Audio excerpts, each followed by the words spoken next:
Je suis Samy Bochner, avocat à Paris et membre du bureau du RAJF, le Rassemblement des avocats juifs de France, qui organise cette soirée, une conférence sur les nouveaux visages de l'antisémitisme avec Bernard-Henri Lévy et Yann Moix, et avec ces deux vedettes, et les avocats étant toujours très intéressés par l'actualité.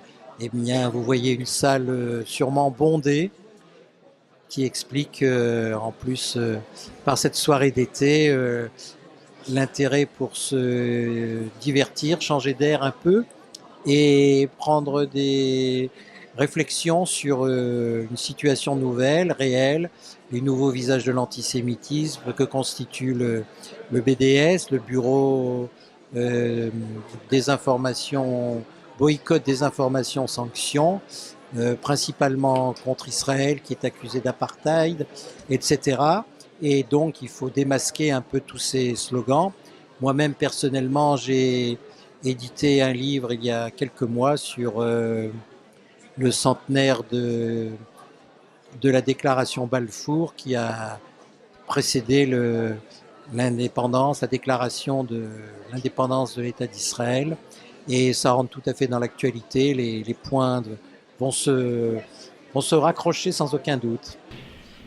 La haine antisémite, c'est-à-dire la haine des Juifs, c'est-à-dire la haine de ce pourquoi les Juifs ont été appelés, c'est-à-dire la haine de ce geste libérateur au fond, opéré par les Juifs quand ils décident de refuser les idoles, la haine de cette possibilité offerte à chacun, à chaque peuple, à chaque nation, à chacune des 70 nations qui composent l'infini en extension de l'humanité, de refuser à son tour les idoles, la haine de tout ça.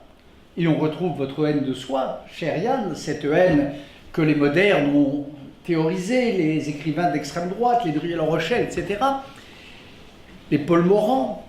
Cette haine antisémite, elle est vieille comme le judaïsme et elle est une espèce de retournement contre soi de tout ce à quoi en chacun des soi de le judaïsme, l'être juif, l'exception juive travaille.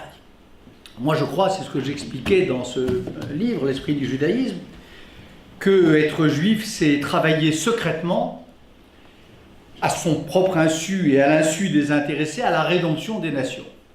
Cela est insupportable et je prétends que de cette insupportabilité, de ce peuple sable, venant mêler quelques grains de soie au limon et à la terre des nations, de là vient cette étrange passion folle qu'est l'antisémitisme. L'antisémitisme et le racisme, ça fait partie de l'actualité en France aujourd'hui. Je pense que le mélange des gens, on a souvent peur de l'inconnu. Donc le fait de découvrir les autres cultures, ça peut les approcher, donc ne pas avoir peur de l'inconnu.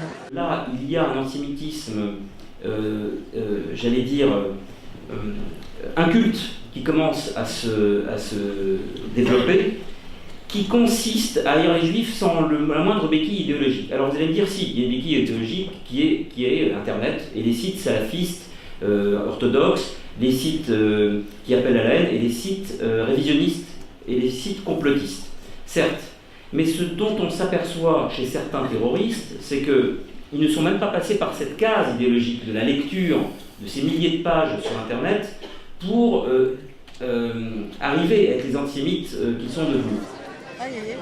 Il y a des leaders politiques qui chevauchent, non pas nécessairement de l'antisémitisme, mais justement là où c'est pervers, c'est qu'il s'agit de nouveaux visages et que par exemple, sous couvert d'antisionisme, eh bien on fait tout simplement de l'antisémitisme avec effectivement un nouveau visage masqué, et certains hommes politiques ont des slogans, des raisonnements, des attitudes qui, peut-être malgré eux, leur font véhiculer des poncifs antisémites sans qu'ils en aient bien conscience. Finalement, l'antisémite est celui qui déteste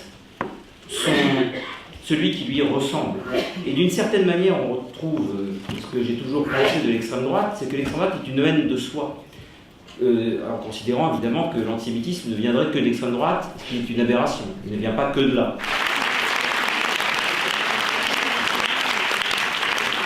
Après tout, que les Juifs aient tué le Christ ou qu'il l'ait inventé, peu nous chaud. Ce qui nous importe, c'est que les Juifs soient ce peuple malin, méchant, oppresseur des humbles et des petits, qu'ils soient cette force plutocratique, acharnée à l'abaissement des hommes. C'est la naissance d'un troisième antisémitisme, l'antisémitisme socialiste. Pour lutter contre ça, il suffit d'avoir une information vraie et de ne pas véhiculer des mensonges, des fausses idées, faire de la désinformation. À partir du moment où on a des informations vraies, on peut réfléchir et discuter objectivement. Rien n'est plus, je crois, plus absurde, plus faux, plus contre-productif que de dire, comme on l'entend souvent et comme le disent souvent les militants, qu'on va éradiquer l'antisémitisme, qu'on va en finir avec l'antisémitisme, qu'on va l'effacer de la surface de la terre. Non, on peut lui résister, on peut le contenir, on peut être plus fort que lui, mais il n'en finit pas de muer et de se métamorphoser.